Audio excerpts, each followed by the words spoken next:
오늘 이 말씀을 통해서 진리를 바로 알고 실천하는 것이 복이다 라는 제목으로 함께 은혜를 나누겠습니다.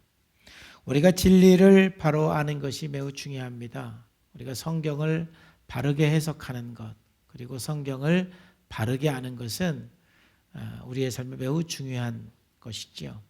그래서 이단들은 성경을 잘못 해석하고 잘못된 내용으로 알고 믿기 때문에 그들의 영혼이 망하는 것입니다. 근데 꼭 이단이 아니더라도 교회 안에 간혹 성경을 왜곡하고 또 잘못 해석해서 자기의 영적인 삶이나 또 자기의 모든 생활에 오히려 나쁜 영향을 미치는 경우들이 있습니다. 그래서 우리가 진리를 바로 아는 게 중요하고, 그리고 또 그것을 실천하는 것이 복입니다. 오늘 말씀 보면은 속지 말라는 말이 2번 나오죠. 너희는 말씀을 행하는 자가 되고 듣기만 하여 자신을 속이는 자가 되지 말라. 그러니까 우리가 말씀을 잘못 알면 속게 되는 것이고, 또 실천하지 않는 것이 자기를 속이는 거예요. 또 26절에서도 누구든지 스스로 경건하다 생각하며 자기 혀를 재갈 불리지 아니하고 자기 마음을 속이면 이 사람의 경건은 헛것이라 그랬어요. 그래서 오늘 본문 말씀은 우리들에게 중요한 3가지의 주제에 관해서 함께 나누게 되는데, 이 3가지 주제는 우리가 자칫 착각할 수가 있고 또 우리가 오해하기 쉬운 말씀일 수가 있어요. 우리가 오늘 말씀을 우리 마음에 새기고 말씀을 바로 알고 실천해서 복을 누리는 여러분의 삶이 되기를 주님의 이름으로 축복합니다. 첫 번째는 뭐냐면은 화내는 것으로 우리의 목적을 이룰 수가 없다. 화내는 것으로 하나님의 의를 이룰 수가 없다. 많은 사람들이 자기의 뜻을 이루기 위해서 화를 내고 또 분노를 합니다. 또 분노함으로써 목적을 이루려 합니다. 그러나 오늘 말씀은 우리가 분노를 통해서는 하나님의 의를 이룰 수가 없다. 또 여러분의 목적과 뜻도 분노를 통해서는 이룰 수가 없는 거예요. 19절에서 21절 말씀 보면은 내 사랑하는 형제들아 너희가 알지니 사람마다 듣기는 속히 하고 말하기는 더디하며 성내기도 더디하라. 사람이 성내는 것이 하나님의 의를 이루지 못함이니라. 그러므로 모든 더러운 것과 넘치는 악을 내버리고 너희 영혼을 등이 구원할 바 마음에 심어진 말씀을 온유함으로 받으라 그랬어요. 여러분 19절 말씀은 구약이나 유대 여러 지에서의 단골로 나오는 내용입니다. 아마 그 당시의 사람들 중에 듣기는 속히 하고 말은 더디하고 성내기는 더디하라 이 내용을 모르는 사람이 없고, 또 지금 여러분들도 이게 얼마나 중요한지 모르는 사람은 없어요. 그런데 참 가장 실천하기 어려운 것 중에 하나이죠. 그런데 오늘 야고보가 여기서 강조하고 싶은 것은 성내는 것입니다. 20절 말씀에 한 번 더 강조하죠. 사람이 성내는 것이 하나님의 의를 이루지 못한다 그랬어요. 자, 여기서 성내는 것은 어떤 상황이냐면은 바로 사회적 불의에 대한 인간의 의분을 말하는 거예요. 우리가 살면서 어떤 불의한 것을 보고 잘못된 것을 보면은 화가 나는 것이 정상이고 또 화가 나야죠. 그건 정상입니다. 그런데 오늘 야고보가 말하는 건 뭐냐면은 그 화가 나는 거는 정상이지만 그러나 그 불의한 상황을 변화시키기 위해서 화를 내는 것은 의미가 없다. 화를 내서 변화시킬 수는 없다. 그러니까 여러분들이 뭔가 불의한 것을 보고 화가 났으면 그걸 변화시키고 싶은 마음이 있으면 어떻게 해야 돼요? 조금 마음을 안정시키고 좀 온유한 마음을 가진 다음에, 그리고 이제 그 변화를 시도할 때 하나님의 의가 이루어지고 여러분들이 원하는 걸 이루어지는 것이지, 화가 난 그 감정으로 그냥 직진해서 분노를 쏟아 부을 때 아무것도 변하는 것이 없고 또 하나님의 의는 이루어질 수가 없다라는 것이죠. 우리가 이 화가 나는 상황들은 굉장히 많아요. 크게 한 3가지로 볼 수가 있어요. 자기 보호 본능 때문에 화가 나죠. 위협당할 때, 운전할 때 누가 확 끼어들면 화가 나지요. 화가 나야 정상이죠. 그러나 그 화가 난다고 해서 여러분들이 막 욕하고 그 사람 쫓아가서 문 열고 막 욕한다고 해서 상황의 변화가 되느냐, 그런 건 아니다 이 말이죠. 하나님의 의를, 화를 내서 하나님의 의를 이룰 수는 없어요. 또 사람들이 화가 나는 것은 자기 중심적인 사고 때문에 화가 나요. 내 마음대로 안 될 때 화가 나는 거죠. 이게 가장 많아요. 내가 이렇게 생각한 게 있고 내가 원하는 게 있고 내가 하려고 한 게 있는데 그게 내 마음대로 안 되면 여러분 얼마나 화가 나요. 자기중심적 사고가 강한 사람은 화가 더 많이 나고 뭐 이게 조금 덜한 사람은 화가 좀 덜 나고 또 당위적 사고 때문에 이것은 가치의 문제입니다. 뭔가 서로 가치가 다를 때 굉장히 화가 나요. 저는 요즘에 우리나라를 보면서 이런 부분이 걱정이 되는 거예요. 너무 우리나라가 반으로 나뉘어져서 서로 가치 충돌이 일어나는 것이죠. 좌와 우가 충돌이 되는 것이죠. 참 이 나라가 하나가 되도록 우리가 기도를 해야 하는 것입니다. 이러한 것 때문에 우리가 화가 나지만 제가 오늘 여기서 또 야고보도 강조하는 것은 내가 마음대로 되지 않을 때 어떤 가치 충돌이 될 때 굉장히 화가 나는데 이 화가 날 때 화를 내서 문제는 해결할 수가 없다. 하나님의 의는 이루어질 수가 없다 이거예요. 여러분들이 자녀들이 여러분 마음대로 안 되면 화가 나죠. 또 여러분 남편이 여러분 마음대로 안 되면 화가 나고 여러분 아내가 여러분 마음대로 안 되면 화가 나고 또 여러분 직장에 가서 여러분 마음대로 뭔가 일이 안 될 때 굉장히 화가 나죠. 여러분 그런 화가 날 때 그 상대방을 좀 변화하고 하나님의 의를 이루기 위해서 어떻게 해야 돼요? 좀 이제 마음을 안정시키고 그리고 나서 화는 났지만 좀 마음이 안정이 되면 분노가 가라앉으면 그리고 온유한 심령이 되면 그때 변화를 위해서 하나님의 의를 위해서 우리가 뭔가 행동을 할 수가 있는 거예요. 근데 화가 난 거는 정상이에요. 이해가 돼요. 근데 그 분노를 쏟아냈을 때 그 어떤 것도 변화도 안 되고 의는 이루어질 수가 없는 겁니다. 이게 오늘 말씀이에요. 성내는 걸 통해서 하나님의 의를 이룰 수가 없는 것이죠. 가끔 교회 안에서도 싸움이 일어나고 분쟁이 일어날 수가 있어요. 근데 교회 안에서 싸움이 나고 분쟁이 일어날 때 그게 해결이 잘 안 돼요. 왜 그런 줄 아세요? 양쪽 다 주님을 위해서 싸운다고 생각하기 때문에 그래요. 내가 하나님 나라를 위해서 싸우는 거야. 교회를 위해 싸우는 거야. 내가 교회를 사랑하기 때문에 이렇게 화를 내는 거야. 교회를 사랑하기 때문에 화가 나는 것은 정상이지만은 그러나 그 문제를 해결하고 하나님의 의를 이루기 위해서는 서로 분노를 가지고 해결할 수는 없는 거예요. 여러분 모세가 성경에서 가장 온유한 사람으로서 하나님께서 인정해 주었죠. 근데 모세의 그 삶 속에서 크게 분노한 것이 3번이 있어요. 근데 3번 다 그 분노를 통해서 하나님의 의가 이루어지지 않았죠. 첫 번째 모세가 크게 분노한 것은 이제 그가 40세 되었을 때 출애굽기 2장에 보면은 히브리 사람, 자기 동족 히브리 사람이 애굽 사람에게 고난당하는 학대당하는 것을 목격을 했습니다. 그걸 보면서 모세가 분노가 일어났어요. 거기까지는 정상이에요. 그러면 그 문제를 풀기 위해서는 그 분노를 좀 가라앉혀야 되는데 그 분노를 가지고 그 애굽 사람을 쳐서 죽여버렸어요. 이게 하나님의 의를 이루지 못하는 거예요. 그 결과로서 그는 미디안 광야에서 40년 동안 그렇게 고난을 당해야만 했던 것입니다. 또 출애굽기 32장에 보면은 모세가 십계명 받으러 갔을 때 이스라엘 백성들이 금송아지를 만든 사건이 있을 때 모세가 굉장히 화가 났어요. 그러한 상황 속에서 화가 난 건 정상인데 그렇다고 해서 하나님께서 주신 십계명을 깨트린 건 잘못인 거죠. 모세가 진에 가까이 와서 보니 사람들이 수송아지 주위를 돌면서 춤추고 있었어요. 모세가 화가 났어요. 나라도 화가 날 것 같아요. 여러분도 화가 나겠죠? 이런 상황을 보면. 정상이에요.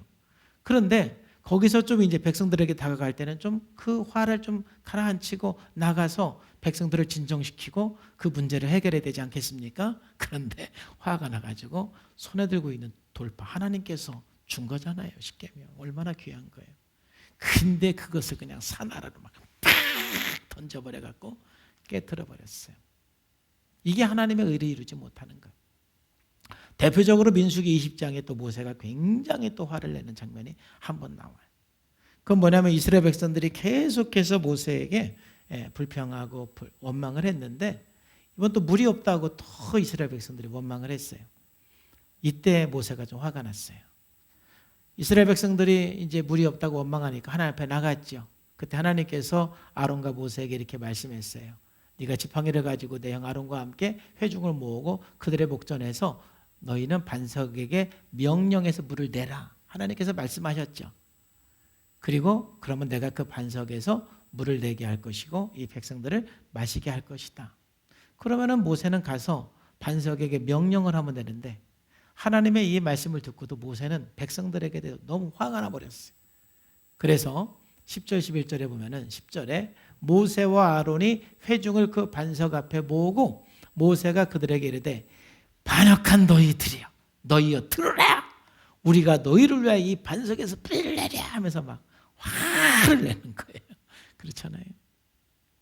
그래가지고 하나님께서 반석에 명령하라고 그랬는데 명령하지 않고 그냥 홧김에 막 지팡이로 막 바위를 그냥 막 두 번이나 쳐버렸어요. 모세가 그의 손을 들어 그의 지팡이로 반석을 막 두 번 쳤어요. 얼마나 화가 났으면. 이해가 돼요. 그죠? 그래서 물은 나왔어요. 물이 많이 솟아나므로 회중과 그의 짐승이 마셨다. 근데 여러분, 모세가 이렇게 분노함으로써 하나님의 의를 이루지 못한 것은 바로 12절에 보면 알 수가 있죠. 이 사건이 참 모세에게는 치명적인 사건이었어요.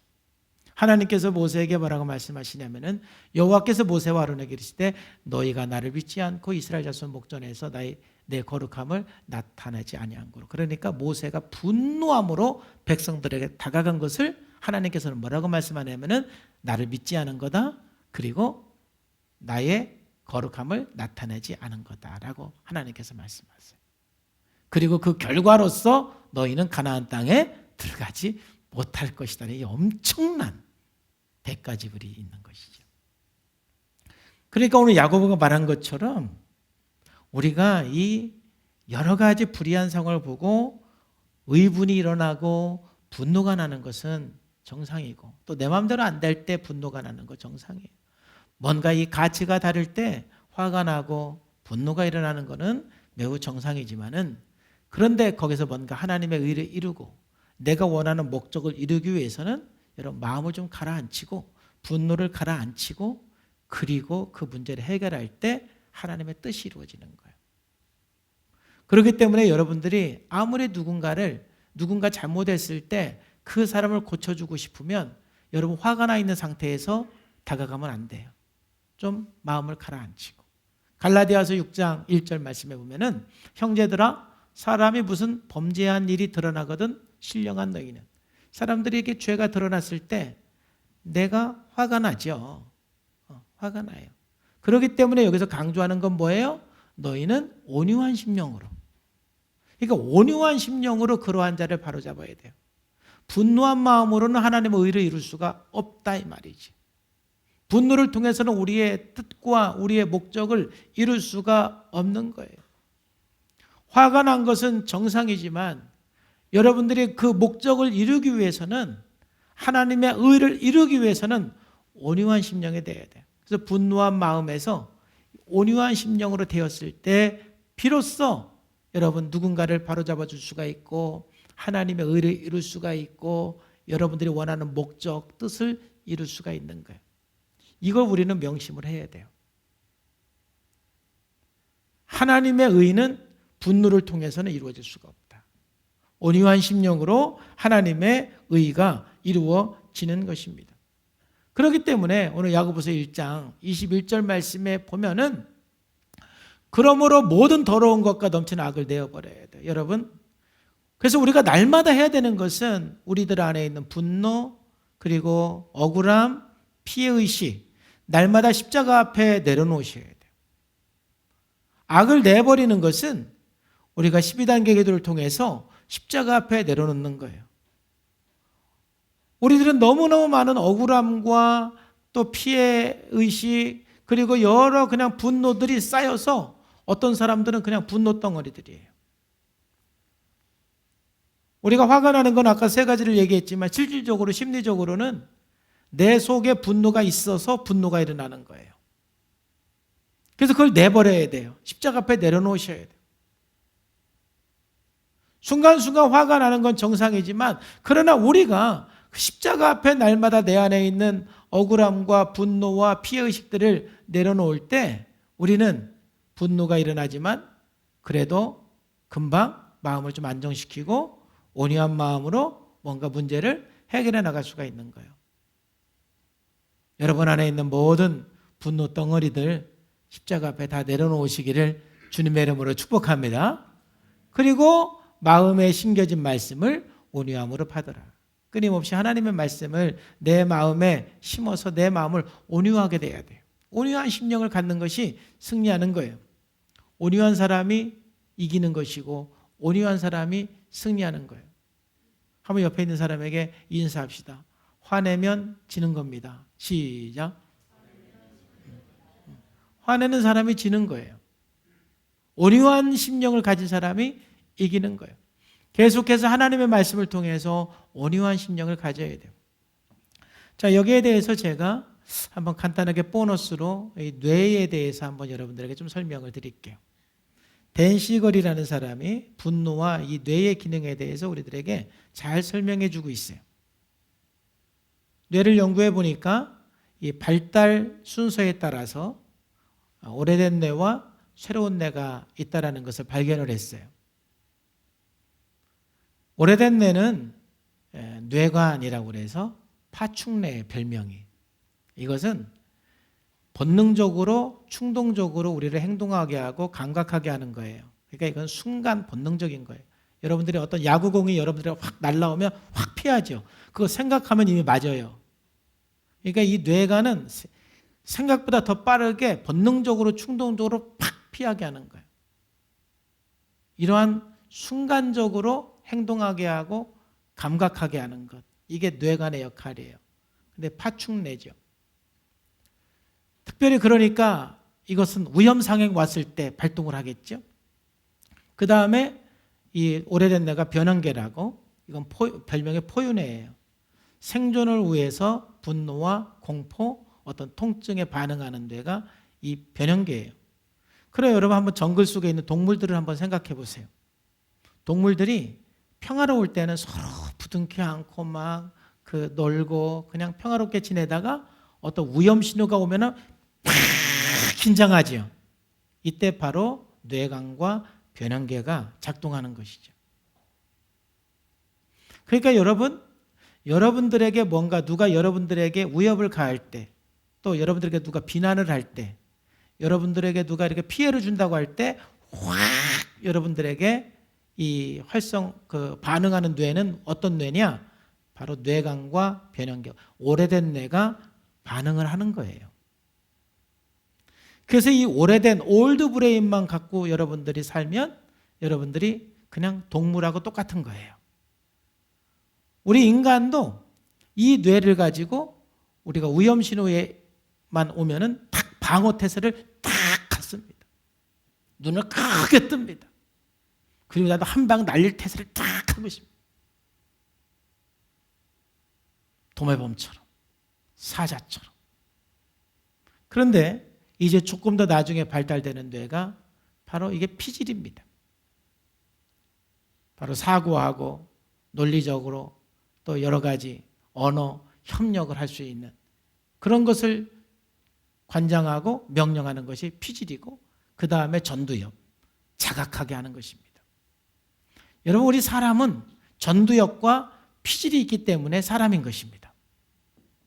그래서 여러분들이 부부싸움을 해서 팍 싸워서 지금 감정적으로 굉장히 막 서로 공격, 방어, 그리고 막 이 감정적이 되었어요. 지금 무슨 뇌가 지금 활동하는 거예요?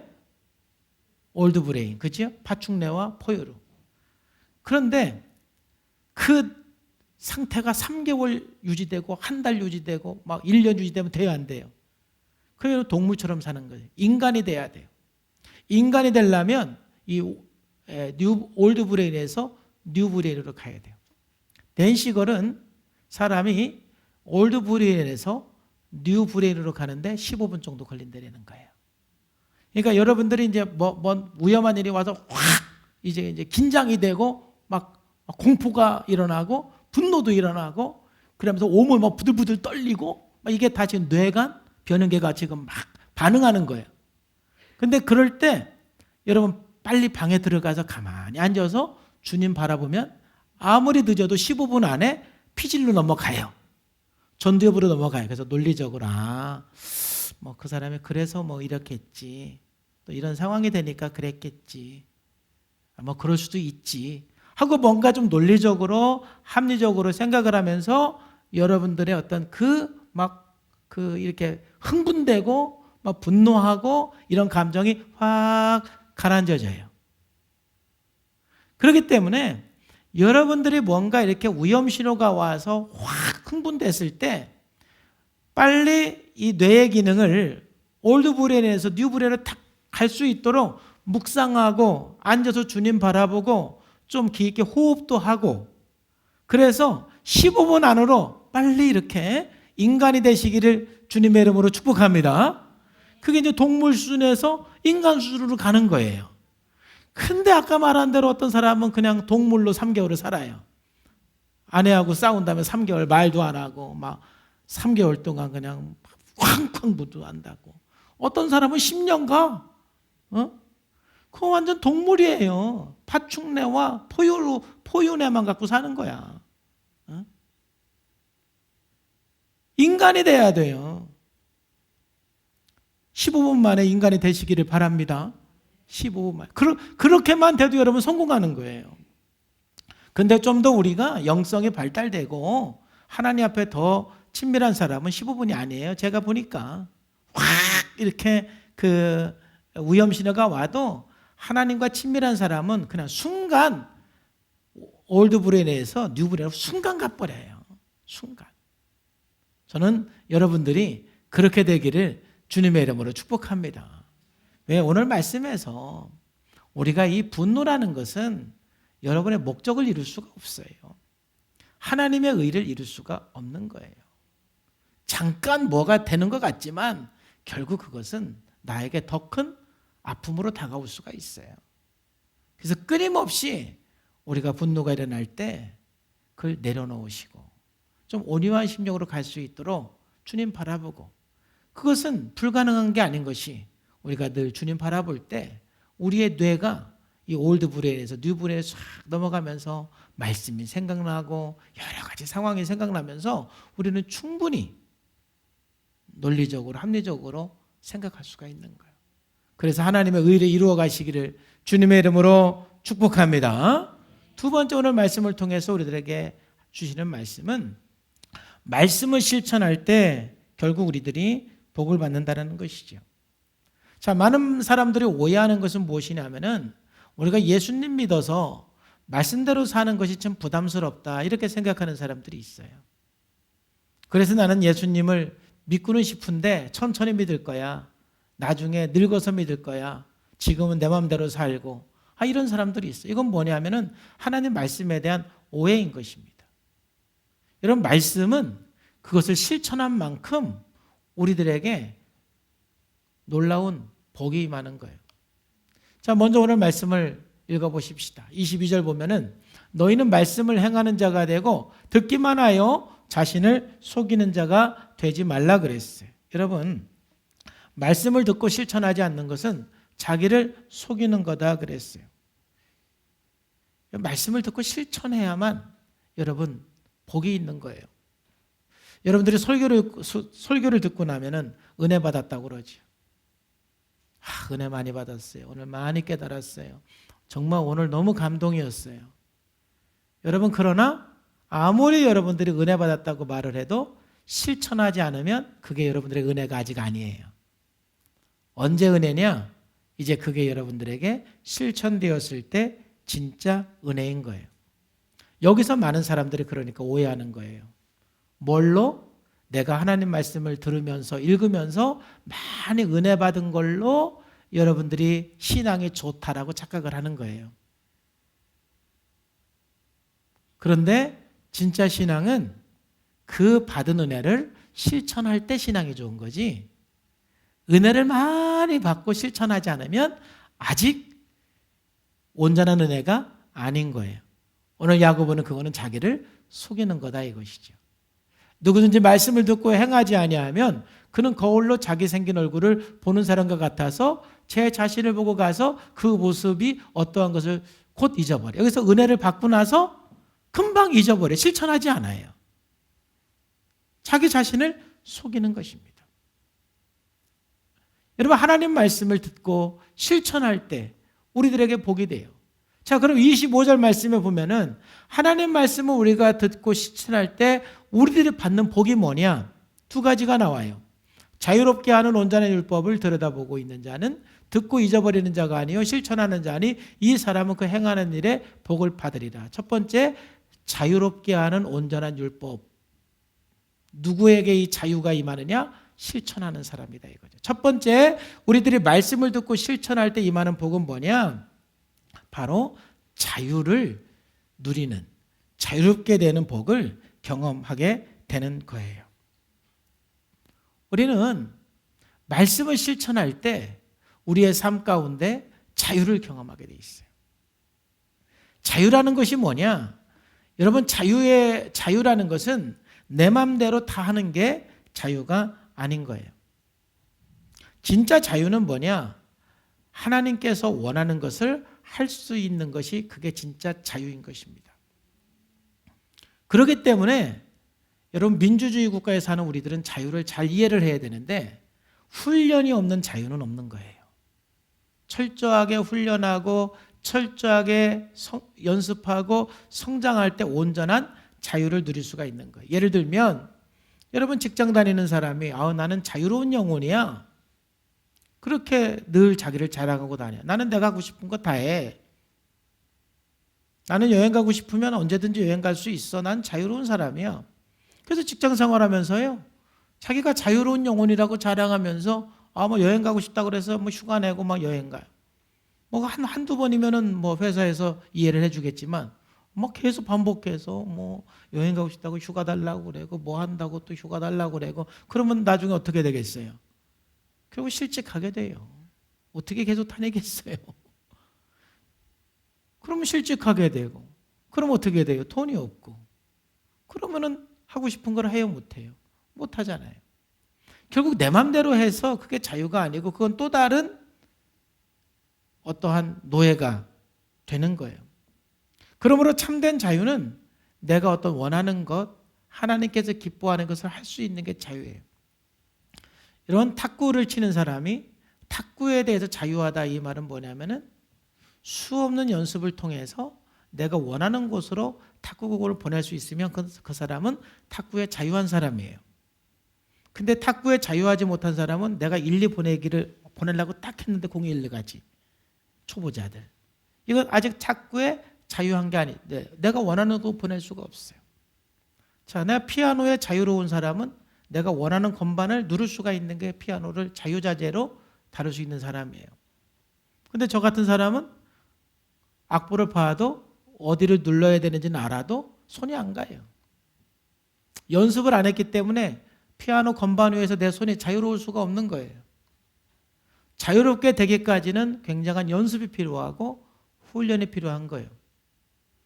그러므로 우리가 자유라는 것은 내 맘대로 하고 싶은 대로 하는 것이 아니라 하나님이 기뻐하는 일, 또 정말 내가 원하는 일을 할 수 있는 그게 자유인 것입니다.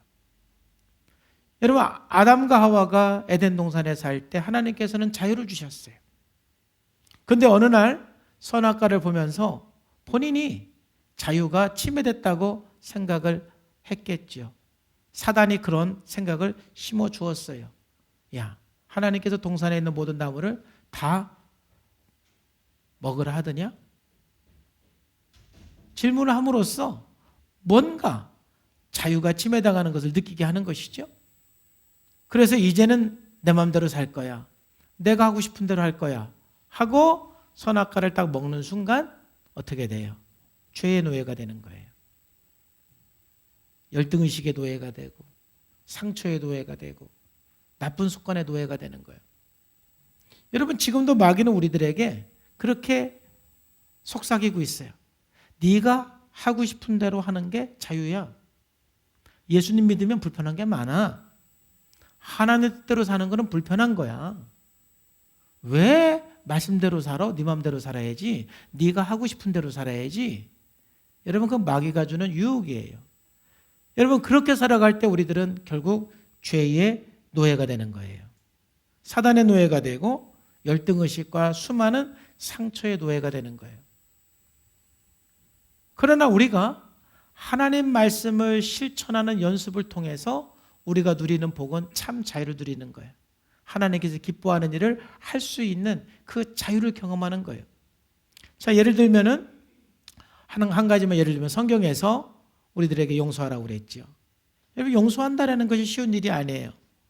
어떤 사람은 용서하는 것이 좀 쉬울 수도 있지만 어떤 사람은 정말 용서 말도 듣고 싶지 않아요. 좋아요. 그건 내 자유예요. 그러나 분명히 성경은 용서하라고 그랬어요. 그러면 여러분, 그 용서를 실천하면서 우리는 자유를 경험하는 거예요. 만약 여러분들이 용서하지 못하는 사람, 여러분 안에 미워하는 사람이 있으면 어때요? 그 사람 생각만 해도 벌써 속이 울렁거리고 미식거리고 기분 나빠지죠. 그 사람 목소리만 들어도 별로 기분이 안 좋아요? 그 사람 생각나서 잠도 안 와요? 그 사람 생각에 소화도 안 돼요. 어디에 그 사람이 있다라고 하면 나는 절대 거기 안 가요. 굉장히 내가 부자연스러워지죠. 더 억울한 건 뭐예요? 그런데 그 사람은 내가 그런 줄도 모르고 잠도 잘 자고 잘 먹어요. 나만 그래요. 용서하지 못했을 때 내가 굉장히 부자연스럽고 뭔가 얽매이는 삶을 살죠. 근데 끊임없이 말씀을 실천하는 연습을 통해서 어느 날 내가 용서하기로 결정하고 용서해야지 하는 순간 그동안 내 삶에 묶여있던 모든 것으로부터 자유하는 것을 경험하게 되는 거예요. 여러분, 우리는 하나님 말씀에서 떠나서 우리는 뭔가 노예가 돼 있어요. 뭔가 묶여 있어요. 결국 우리 인간이 참 자유를 경험하는 것은 진리인 하나님 말씀을 하나씩 하나씩 실천하는 연습을 할 때 우리들은 하나님께서 주시는 참 자유를 경험을 하게 돼요. 와, 이렇게 내가 모든 묶인 것으로부터, 심지어는 질병으로부터, 영적으로 묶인, 환경적으로 묶인 모든 것으로부터 하나님 말씀을 실천할 때 자유가 이루어지는 거예요. 절대 말씀은 우리를 얽매는 게 아니에요. 말씀은 우리의 삶을 불편하게 하는 게 아니에요. 그 말씀을 하나하나 실천해 나갈 때 여러분들이 실천한 만큼 무슨 복을 받아요? 자유를 누리는 복을 받아요. 그 복을 경험하시기를 주님의 이름으로 축복합니다.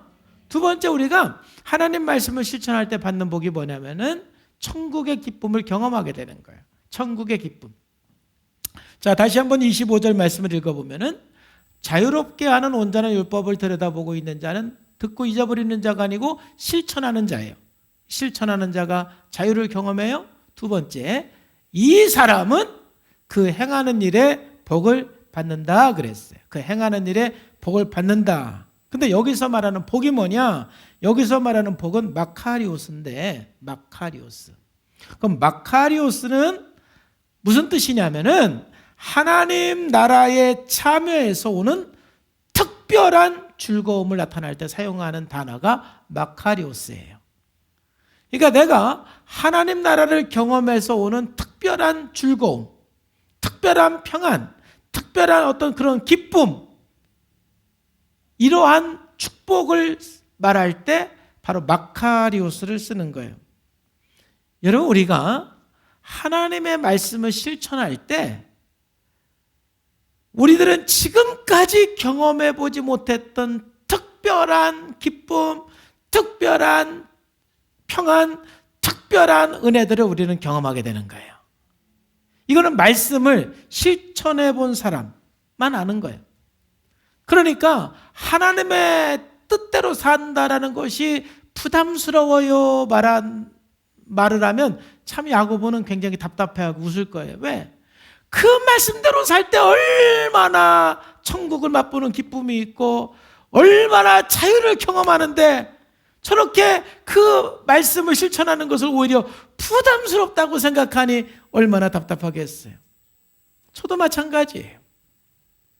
저 역시도 하나님 말씀을 실천하면서 자유를 경험하고 하나님 말씀을 실천하면서 세상에 줄 수 없는 기쁨과 평안을 맛보잖아요.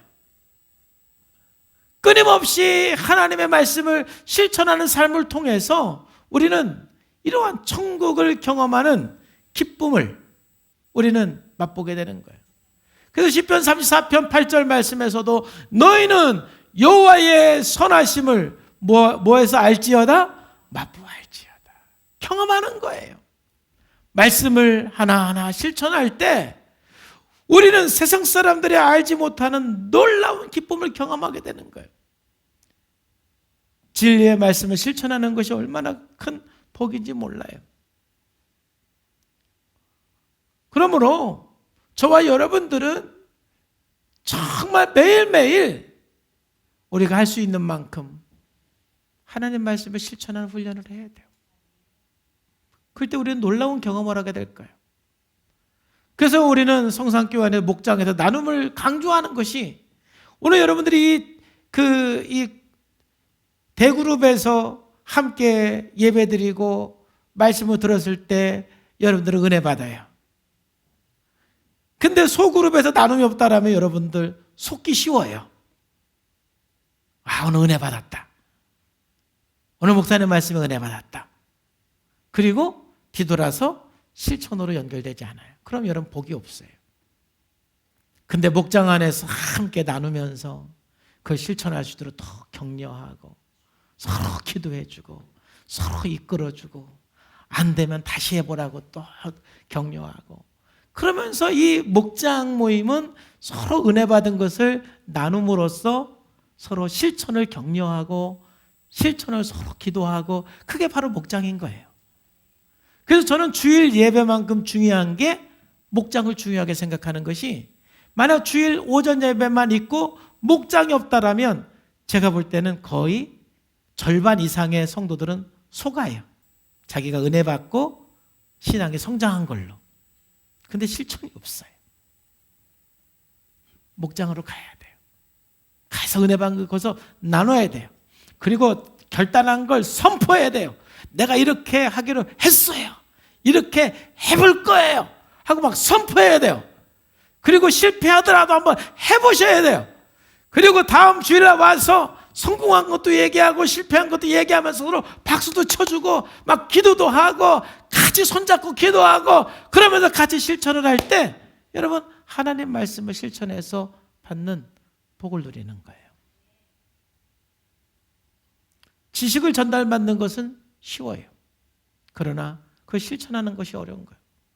오늘 듣기는 속히 하고 말하는 것은 더디하라. 뭐 그게 어렵습니까? 근데 그게 실천될 때까지가 얼마나 많이 시간이 걸리느냐고요. 그것이 실천한 만큼 우리는 자유라는 복을 누리게 되고 천국의 기쁨을 맛보는 그 복을 누리게 되는 거예요. 하나님의 말씀을 실천할 때 우리는 복을 누리게 되는 거예요.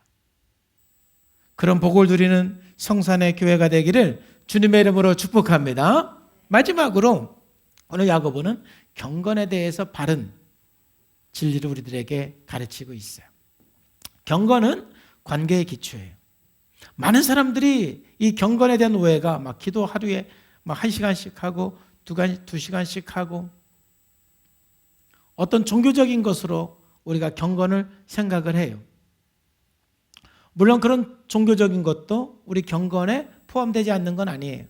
그것도 우리 경건에 굉장히 중요한 요소예요. 많은 사람들이 경건 생활 하면 떠오르는 게 뭐예요? 여러분 경건하게 생활하셔야 됩니다. 우리 그리스도인들은 경건 생활이 필요합니다 할 때는 기도의 삶, 말씀의 삶 막 이런 것들을 떠오를 거예요. 맞아요. 그런데 오늘 야고보는 우리들에게 이 경건에 대한 또 바른 내용을 우리들 가르쳐줘요. 오늘 야고보가 우리들에게 가르쳐주는 경건이 뭐예요? 누구든지 스스로 경건하다고 생각하면서 자기 혀를 재갈 불리지 아니하고 자기 마음을 속이면 이 사람의 경건은 헛것이라. 하나님 아버지 앞에 정결하고 더러움이 없는 경건은 그 고아와 과부를 그 환난 중에 돌보고 또 자기를 지켜 새 속에 물들지 아니하는 그것이다 그랬죠. 자, 첫 번째에서 야고보는 무엇을 경건이라고 그랬어요? 경건은 대화를 잘하는 거예요. 말을 잘하는 거예요. 인격적으로 말을 하고 서로 상대방을 배려해서 말을 하고 여러분의 언어 생활, 여러분의 말이 경건이에요. 여러분들이 기도 막 2시간씩 하고 3시간씩 하고 성경 많이 안다고 경건하는 것이 아니라 여러분 경건은 어디에서 나와요? 말에서 나와요. 말에서. 26절에 다시 한번 누구든지 스스로 경건하다고 생각하면서 자기 혀를 재갈 물리지 아니하면 말을 함부로 하면 말을 아무렇게나 하면 사람의 속을 뒤집어 놓는 말을 하는 것은 자기 마음을 속이며 이 사람의 경건은 뭐한 것이라? 헛것이에요. 오늘 야고보는 우리들에게 우리 그리스도인에게서 첫 번째 경건 생활은 말이라는 거예요. 말 한마디를 하더라도 덕이 되는 말을 하고 말 한마디를 하더라도 은혜가 되는 말을 하고 말 한마디를 하더라도 오늘 첫 번째에서 말씀한 것처럼 막 분노하면서 말하지 않고 좀 온유한 심령으로 말을 하고 우리가 대화 훈련을 해서 우리 자녀들에게 우리 아내와 남편에게 한마디 한마디 그 말이 여러분들의 영성이고 여러분들의 경건이에요.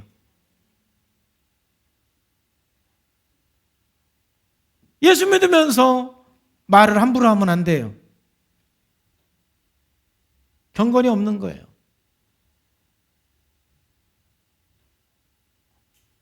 두 번째 야고보는 무엇을 경건이라고 우리들에게 말을 하냐? 바로 경건은 연약한 사람을 돌보는 게 경건이래요. 연약한 사람. 하나님 아버지 앞에 정결하고 더러움이 없는 경건은 곧 고아와 과부를 그 환난 중에 돌보고 그랬지요. 환난 중에 돌보고. 그러니까 이 말은 뭐예요? 진짜 하나님 앞에 우리가 경건하게 사는 것은 우리 주변에 어려운 사람들에게 관심을 갖고 돌보는 거, 이게 경건인 거예요. 그래서 우리가 신앙생활하면서 주일 오전 예배만 나와갖고 하나님 앞에 예배만 드리고 여러분 돌아가는 게 이게 경건이 아니에요. 경건은 뭐예요? 교회 안에서 서로 어려운 사람을 위해서 함께 기도해주고 또 어려운 사람이 있으면 김치라도 담아서 한번 찾아가고 또 어려운 사람이 있으면 또 한번 위로라도 해주고 이게 경건이에요. 그리고 우리 주변에 헐벗은 사람이 있으면 내가 할 수 있는 그 영역 안에서 좀 이렇게 돌볼 수 있는 영역까지 돌보고 이게 경건이에요.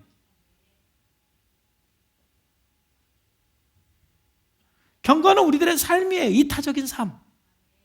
다른 사람을 배려하고 다른 사람을 사랑하고 다른 사람에게 관심을 갖는 이게 경건인 거예요. 그래서 이 어려울 때 참 제가 오늘 이번에 작년에 성산교회 너무너무 자긍심을 갖고 감사했던 것은 우리 교회도 어렵지만은 이 코로나19로 인해서 참 어려운 삼각교회들 우리가 좀 생각을 하면서 기도하면서 여러분들에게 광고를 했는데 정말 어려운 가운데 우리 교인들이 1,000만 원이 넘는 헌금을 해주셨어요. 그래서 6교회를 정말 도왔는데 얼마나 감동하고 눈물을 흘리고 용기를 얻었다고 하는지. 사실 그 모든 걸 여러분들이 다 들어야 되는데 제가 대표로 들어서 미안하더라고요. 헌금은 여러분들이 하고 칭찬은 내가 받고. 야, 이거 참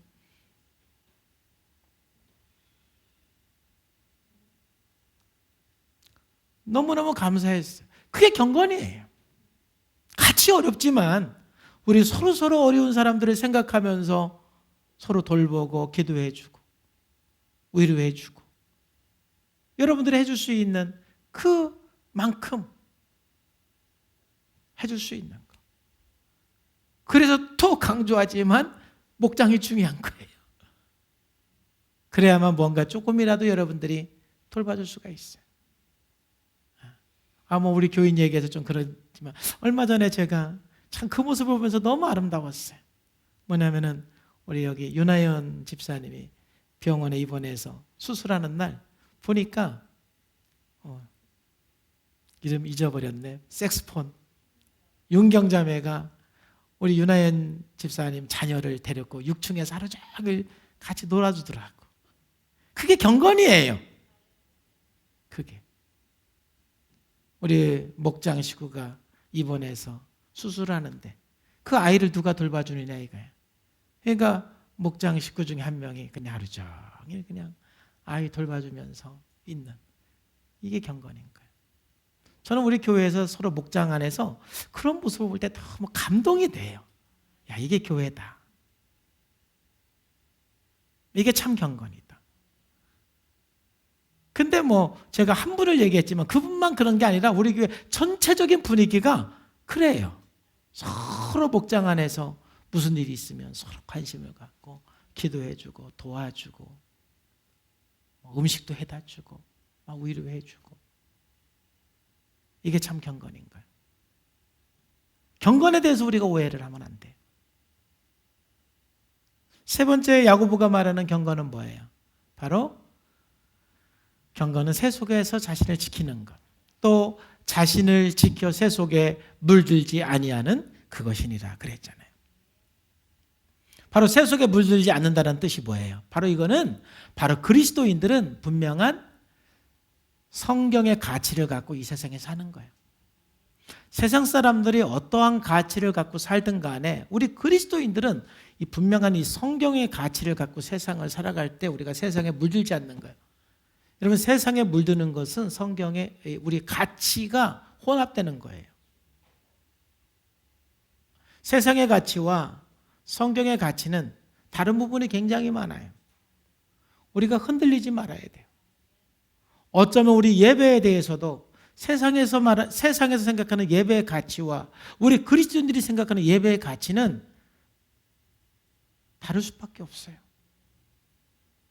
세상에서 생각하는 예배의 가치는 그냥 장사하는 것보다도 못한 거로 볼 수도 있어요. 장사는 안 하면 굶어 죽으니까 꼭 해야 되지만 예배는 드려도 되고 안 드려도 된다. 이렇게 세상의 가치는 생각할 수가 있어요. 이해해요, 그들의 가치를.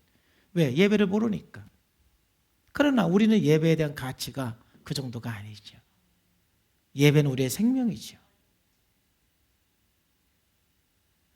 세상 사람들의 가치에 우리가 흔들릴 필요가 없어요. 그 눈치 볼 거 없어요.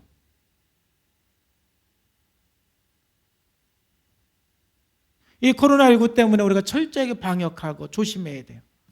그러나 우리가 예배만큼은 생명처럼 여기고, 정말 여러분들이 현장에서 예배를 드리든 여러분 가정에서 예배를 드리든 정말 생명 걸고 예배를 드리시기를 주의 이름으로 축복합니다.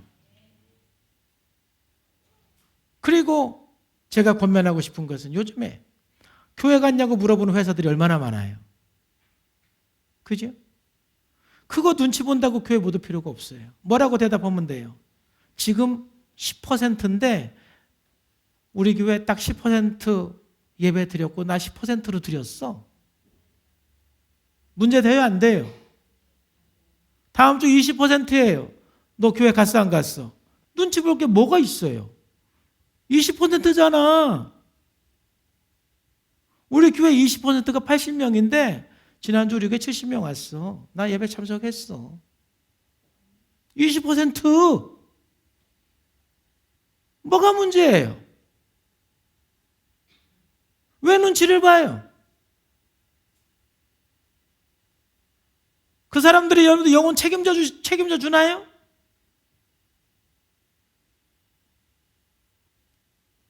사람의 눈치를 보고 내 영혼을 맡길 수가 없어요. 세상의 가치와 우리의 가치는 달라요. 우리는 성경의 가치를 가지고 세상에 물들지 않는, 이게 경건이에요. 경건이에요.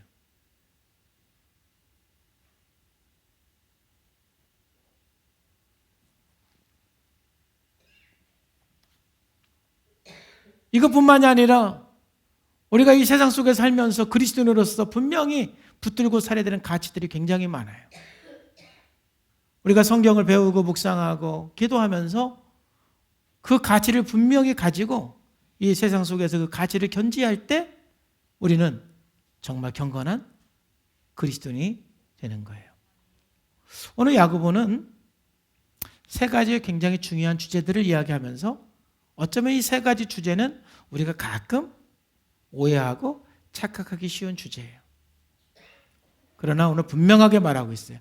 성내는 걸 통해서 하나님의 의는 이룰 수가 없다. 하나님의 말씀을 실천할 때 우리들에게 복이 있다. 그리고 참된 경건은 관계에 기초하는 것이다. 여러분, 이 말씀을 따라서 우리가 실천함으로써 하나님의 복을 누리는 저와 여러분들의 삶이 되기를 주 예수님의 이름으로 축복합니다. 기도하겠습니다. 하나님 아버지 감사합니다. 오늘도 주님께서 함께 하시고 인도해 주심을 감사합니다.